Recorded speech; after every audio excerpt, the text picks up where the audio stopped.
What's up, guys? It's Crash, and today I want to talk to you guys about Battlebit Remastered. And as you know, the last weekend playtest, the final 48-hour playtest is over. It's in the books, and now until June 15th, we all have to kind of make that decision. Is this a game that we're going to go ahead and buy or not? So basically, I want to talk to you guys about it and kind of my thoughts and how I would go about looking at this, if you guys should purchase this or not. But you guys know, it goes without saying, at the end of the day, it's up to you guys if you want to purchase it. I'm just going to make a video and tell you about some of the things to keep in mind when you're weighing whether or not it's going to cost you that $15 to hop in and play in perpetuity on the 15th of this month, just in about 4 days as of recording this video. So I guess let's start out with some of the bad things, because there are actually far less bad things in my opinion. So let's talk about some of the things to keep in mind when you're talking about purchasing this or not. The graphics are not something that's going to get you super immersed from a realism standpoint. Now, I would kind of argue that, you know, I don't know if some of you guys watch adult cartoons. Like, I kind of like to watch Bob's Burgers and Family Guy and that kind of stuff sometimes.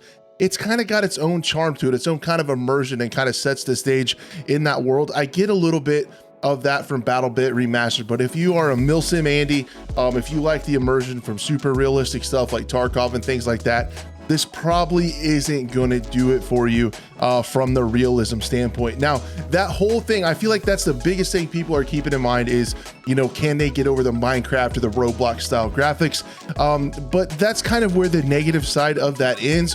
When we talk about some of the optimization, some of the maps, some of the destructibility and all the stuff in this game, you're going to see where having those, you know, kind of low poly blocky textures and outlines and models is going to allow so many positives with this game. So graphics realism is not there. It's not your cup of tea. If that's something you're into, I totally get it. The other thing that I would kind of put on the negative side, or more or less something to keep in mind, I wish it was just a little bit different. Don't get confused by those graphics. This game has a lot of more hardcore style mechanics. There's not really any kind of sliding. The healing mechanic is much more like Squad, where if you have a bleed, you have to stop the bleed, and then a medic has to heal you, or if you're a medic, you have to heal yourself. And it's pretty darn slow. So just keep that in mind, that it's not really a run and gun super arcadey shooter, even though it kind of looks like that. Some of the mechanics, and I would say namely the healing mechanic, the movement mechanic, is a little bit more on the hardcore side. So don't get super confused that you're going to be like sliding, bunny hopping around corners, instant regen health, and you're into the next gunfight. You kind of have to think about things just a little bit more tactically on a game that kind of looks a little more arcadey, let's face it, on the surface. So just keep that in mind. The mechanics are a little bit more hardcore, a little bit more like Squad in my opinion, and a little bit less like Battlefield. Those are really the two main negative things, or something that I think you guys should keep in mind when you're looking at whether or not to spend for this game. Now let's talk about some of the things this game does have. Massive battles, and like I said, with that low poly design, runs buttery smooth on, I would expect, almost any machine. I think the minimum spec for this is like a GTX 970 card. Several generations ago, mid-range card will still run this game. It hits the CPU a little bit when you get up to 254 players in a server. I said that right. 254 players on one server, 127 versus 127, and it runs buttery smooth. It's not like 128 players total in Battlefield and it runs really rough.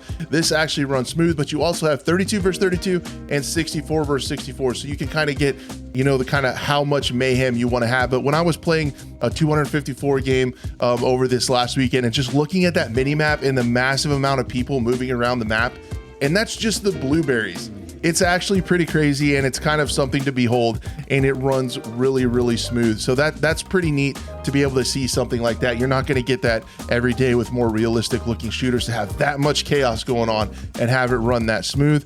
The other thing is there's really destructible environments. Everything blows up. It's like Minecraft. It's blocky. It blows up. So there was a lot of times when we were playing Rush, and the enemies would have we would arm the MCOMs, and then people with RPGs would blow up the buildings around the MCOMs, take that down, so we could kind of keep them from diffusing those from a long ways away. So definitely a lot more destruction than there has been in some of the more recent Battlefields. You have straight back, if you're a Battlefield fan, you go straight back to the class system. You have all of those classes that you know and love. You can customize those. You can customize the weapon. There's a lot of attachments you can unlock. characters and loadouts. You can go through and do all that stuff, along with more than 38 weapons. They're saying 38 plus weapons upon launch. So there's a ton of weapons, a ton of stuff to go through and progress. There's a lot of content on that side of it. And then you have 17 minimum, they said 17 plus again, maps upon launch. I didn't get through all the maps in the several hours that I played. There are a lot of maps, and I would assume this is another benefit of the paradigm of looking towards everything else from a game other than the graphics, because I feel like they're going to be able to build maps really quickly in this engine. I mean, kind of like Minecraft, you can build stuff really quick there. So I would think they would be able to build maps really fast. There's a lot of them right at launch. They have a lot of core modes coming at launch. I played all of them. They have Conquest, Rush, and Team Deathmatch. It was really nice to have Rush. There was also Frontlines in there too. Played a little bit of Frontlines. It was really cool to see those. And with having Rush constantly on there was really nice, not in a rotating mode. It was just really cool. They have Team Squad and Proximity voice chat. So again, a little bit similar to Squad. And I will have to tell you guys, the proximity chat so far has been absolutely gold. There have been some really funny moments playing a medic and having the proximity chat when there's a soldier down, and when you go ahead to drag them. That's right, there is soldier dragging. We've had rumors of that coming to Battlefield for a really long time, and it just really hasn't done that. But being able to pick up a soldier and drag them to cover, while it does look hilarious with these kind of graphics, it's a really cool tactic to be able to employ on the battlefield.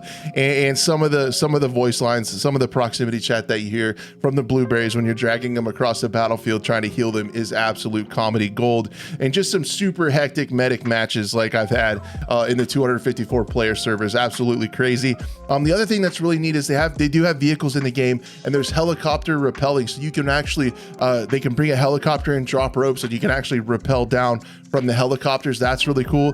They have progression based unlocks, and they're going to have a prestige system where you can reset and re-unlock stuff just like the old Call of Duties, it sounds like. And they're working on Face It anti-cheat for official and rented servers. They're working on a new and unique anti-cheat. And there's going to be easy anti-cheat for self-hosted. So you'll have access to easy anti-cheat if you're hosting your own community servers. And then the official ones are going to have the Face It anti-cheat that they had a little bit trouble with in this playtest. They had to revert it, but they're working on high-end anti-cheat measures. So that's really cool. And then they say on the frequently asked questions that they have a vibrant community of players. And I would say so. I think this is a game that's going to have a healthy player base. I don't think you have to worry about it dying. Whenever you go to buy a multiplayer game, that's one of the things you have to think about. Is this going to have a big enough player base that you're going to be able to keep playing? Is the game going to die? World War III, is it going to die out where you're not able to find a map or anything like that? But in this case, there were 32,000 people that came along for this last play test it got up to. So I think there's going to be plenty of people playing it. They said they're going to keep up with the moderation team and support system against cheaters and toxic players, and constant updates through early access and beyond. And that's where I kind of feel like that's something that really could happen with this engine, with these kind of graphics in this system, where they'll be able to build maps really fast. One of the things I would like to see is mods added. I think the community could build maps at an astonishing pace. So I don't think content is going to be an issue. The price is going to be $15 US. On Steam. It's going to be on Windows right now, PC for Steam only. They really don't have any foreseeable future or any foreseeable plans, excuse me, to get this over to console right now. I know that is really sad for a lot of console players. I bet you guys would have an absolute blast with this game over on console. And then talking about microtransactions, he said there will be no microtransactions in Battlebit Remastered. Game content is unlocked through play via in-game progression system. So I really hope this game can stick around, because I think servers are really expensive, especially ones that host this many players. I really hope they'll be able to keep going without some kind of microtransaction system, because in their documentation upon their press release, it just says there's going to be no microtransactions at all. So I think that is a little bit crazy. I hope they're able to keep funding this game and keep it moving forward with that. I think some skins would be just fine in a game like this where you are playing as a Roblox soldier. I think skins would be fine. Just keep it from being pay to win. If we get a lot of maps and content like that, I think that would be absolutely great. So yeah, I just wanted to run through everything, kind of the pros and cons of the game for me playing so far, and some of the information from their website, and just kind of, talk you guys through the process of if you should buy it or not. At the end of the day, if you're on console, I'm really sorry.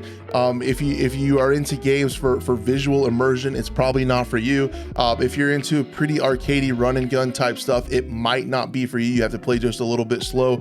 But if you're interested in a game with a lot of those old Battlefield features that we really miss, like the class system. If you want to be flexible with the amount of players you want to play with, up to a lot of players, there is a server browser, a lot of maps, a lot of weapons, a lot of customization. The gunplay is really clean. There are ballistics, the reticles are super clean. There's bullet drop and lead and all that stuff that you want to see in a large Battlefield style game. It is all there.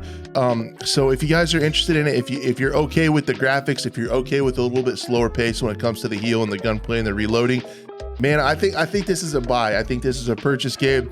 If you're an old school Battlefield player, I think I'm gonna go ahead and buy it, and it's definitely gonna enter my rotation of games to play throughout the week over on the stream, because it sounds like it has a lot of the stuff that I would really like to see in a Battlefield game. So go ahead and let me know down in the comments below if this is a game that you're interested in, how your experience has been so far in the playtest, and if you're gonna go ahead and pick up the game or not. Guys, thank you so much for watching. I cannot thank you enough if you made it to the end of this video. You're absolutely incredible, and I hope to see you on another one.